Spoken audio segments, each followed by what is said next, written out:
Exactly one food product in America is legally required to carry an expiration date, and it's infant formula. 1.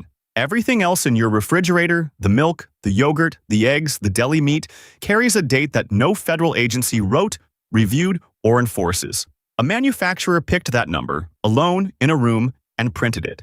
Meanwhile, researchers at Harvard's Food Law and Policy Clinic estimate that confusion over those dates drives roughly 20% of household food waste in the United States, on the order of $29 billion of groceries a year. You are throwing out food that is perfectly fine on the instruction of ink that legally means nothing.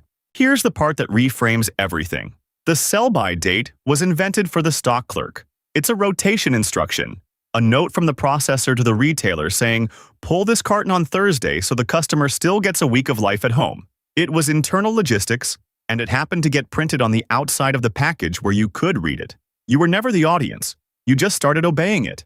And once you started obeying it, the number stopped being neutral. A processor who prints a conservative date gets two things: faster turnover, because product cycles off the shelf and gets replaced sooner, and near total protection from complaints, because anyone who calls to say the yogurt tasted off gets asked what the date said. There is no regulator checking whether the date is honest, no penalty for printing it too early, and a real commercial cost to printing it too late. Every incentive in the system points the same direction, which is short. Nobody had to conspire. The math just leans. Walk a grocery aisle and you'll find at least 4 different phrasings, and almost nobody can tell you the difference because the difference was never standardized. Sell-by is the retailer's rotation date. It is not about you. Best if used by is a quality claim. The manufacturer is saying this is when the crackers stop being at peak crunch. It is not a safety line. Food past it is generally fine, sometimes for a long time. Use by is the one that sounds like a safety instruction, and for exactly one category it is. On infant formula, the U.S. Food and Drug Administration requires a use-by date, and the reason is not spoilage, it's nutrient decay. Formula is the sole source of nutrition for a baby, and the vitamins in it degrade measurably over time, so the date guarantees the can still delivers what the label promises. That's the whole federal regime. On everything else, the U.S. Department of Agriculture's own food safety guidance says plainly that product dating is not required by federal regulations, and that a date is not a safety date. If you want to see how arbitrary this gets, look at a bottle of water. Water does not spoil, it's water. And yet almost every bottle sold in America has an expiration date stamped on the neck. The reason is a state law. In the late 1980s, New Jersey passed a rule requiring food sold in the state to carry an expiration date within 2 years of manufacture. Bottled water is legally classified as food, so bottled water needed a date. Now think like a bottler. You run a plant that ships to 30 states. You are not going to run a separate New Jersey line with different labels and a separate inventory. It is vastly cheaper to print the date on every bottle in the country. So they did. New Jersey later backed off the requirement. The labels never came back off. 40 years later, you are still reading a compliance artifact from one state legislature on a product that is chemically incapable of expiring, and quietly assuming it means something about your health. That is the whole system in miniature. A date appears for a reason that has nothing to do with you, and then it just stays. Put a number on the behavior. A 2013 study from the Natural Resources Defense Council and Harvard found that more than 90% of Americans report throwing food away early, at least sometimes because they misread a date label. Not because the food was bad, because the label said a day, and the day had passed. Stack that up and the United States wastes something in the range of 30 to 40% of its food supply, according to USDA estimates. A family of 4 loses somewhere around $1,500 a year in food that goes from bag to fridge to bin, largely untouched. And the food waste research group ReFed has estimated for years that simply standardizing date labels nationwide would be one of the cheapest, highest return interventions available, because it costs almost nothing to change a phrase on a package, and it changes millions of decisions at once. That is the strange shape of this problem. It is not expensive to fix. It is not technically hard to fix. It has just never been anybody's job. If you're finding this useful, subscribing genuinely helps. This channel takes apart the pricing systems that shape your spending without ever announcing themselves, and the algorithm only shows these to people who've told it they want them. It's free. It takes a second, because the next part is where it stops being a labeling quirk and starts being law. There is one American state that spent decades forcing perfectly good milk into dumpsters on a rule that had a specific number in it, and that number was 12. For most of the last few decades, Montana enforced the strictest milk dating rule in the United States. Pasteurized milk had to be pulled from sale 12 days after it was processed. 12. In neighboring states, the same jug from the same plant was legally sellable for 2 to 3 weeks longer. Understand what that produces. Montana is a large state with few processing plants, so milk often traveled a long way before it hit a shelf, burning days of that 12-day window in a truck. Retailers near the state line watched perfectly saleable milk expire, while an identical carton across the border kept selling. Out-of-state processors sometimes found the Montana market not worth the logistics, which thinned competition, which pushed prices up. Consumers paid more for milk and dumped more of it. None of that reflected a safety finding. Reviews of the science, including work commissioned in Montana itself, found the milk was fine well past day 12. The state eventually moved to loosen the rule. But for a generation, an arbitrary number in a state regulation quietly set the price and the waste rate of milk for 1 million people. Japan does something even stranger, and it isn't a law at all. It's a custom the entire supply chain follows as if it were one. It's called the 1/3 rule. Take a product's total shelf life and cut it in 3. The manufacturer has to deliver to the retailer within the first third. The retailer has to sell it within the second third. If a shipment arrives even slightly past that first checkpoint, it can be refused at the loading dock and the retailer never sees it.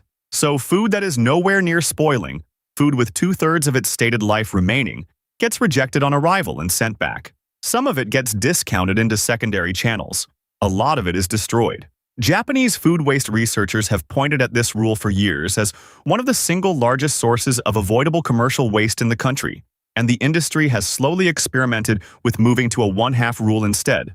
Nobody wrote the 1/3 rule into a statute. It's a norm that hardened, and it burns food at industrial scale because every player is afraid to be the one who relaxes first. Now compare across the Atlantic, because the same food can have 2 completely different lifespans depending on which regulatory tradition it was born into. In the United States, eggs are washed at the packing plant. Washing removes contamination, and it also strips the cuticle, the natural coating on the shell that keeps bacteria out and moisture in. Once you remove it, the egg has to be refrigerated for the rest of its life, and it gets a comparatively short window. In most of Europe, eggs are not washed. The cuticle stays on, hens are vaccinated against salmonella, and eggs sit unrefrigerated on the shelf, sometimes for weeks. 2 food safety systems, both defensible, producing 2 very different numbers stamped on the box. The United Kingdom has gone further on labeling itself. Since 2022, several major British supermarkets have stripped best before dates off large parts of their fresh produce and dairy ranges, on the explicit reasoning that the date was making customers bin edible food. They replaced it with a simple instruction. Look at it, smell it, use your judgment, which is what you did for the entire history of the species before the ink showed up. The clearest evidence that expiration dates are conservative estimates rather than cliffs doesn't come from food. It comes from the U.S. military. The Defense Department stockpiles enormous quantities of medication for emergencies.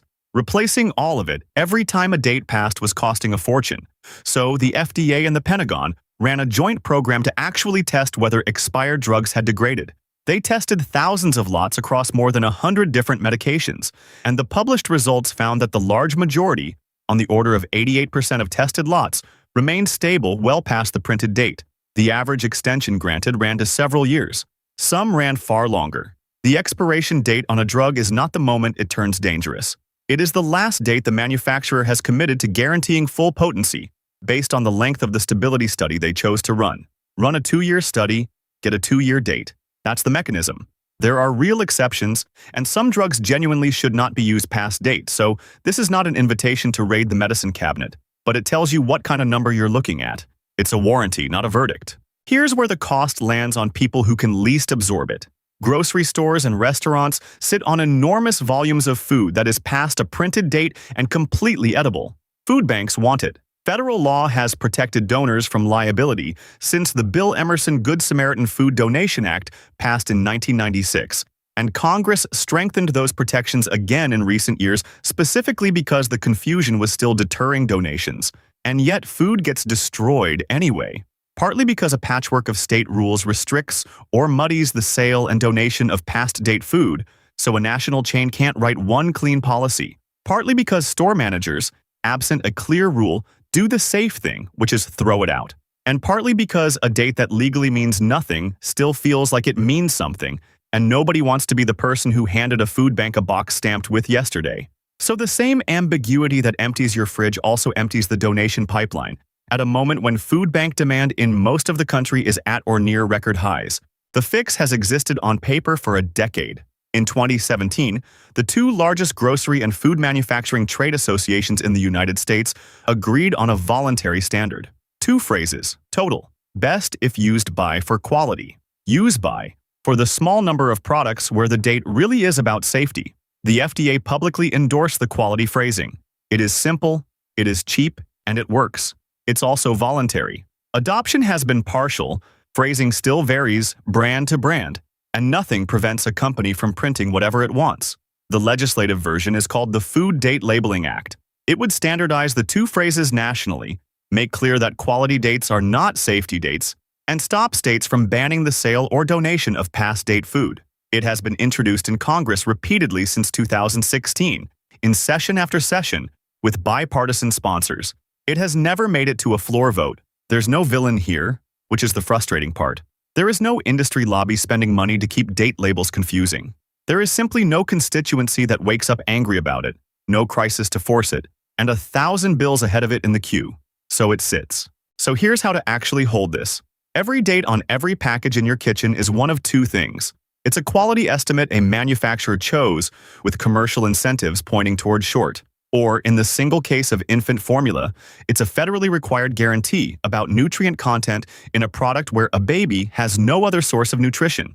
That second category is what a regulated date looks like. It has a legal basis, a stated purpose, an agency behind it, and a specific harm it's designed to prevent. Everything else is a suggestion wearing the costume of a rule, which means the useful question isn't whether the date has passed. It's what the date was ever measuring. Sealed, shelf-stable, high acid, high sugar, high salt food degrades in flavor long before it becomes unsafe. Raw meat, soft cheese, prepared deli food, and anything already opened are genuinely time-limited, and there the caution is earned. Your nose, your eyes, and the seal on the package carry more real information than the stamp does. You've been outsourcing that judgment to a number that nobody was ever required to get right. Of the $1,500 a year a family throws away in food, the share traceable to those dates runs to about $300 a year to obey ink that legally means nothing. The date isn't the only number on that package that nobody regulates. Neither is the size. Manufacturers shrank the box, kept the price, and said nothing. Next, that's the Shrinkflation episode on screen now. Go watch it.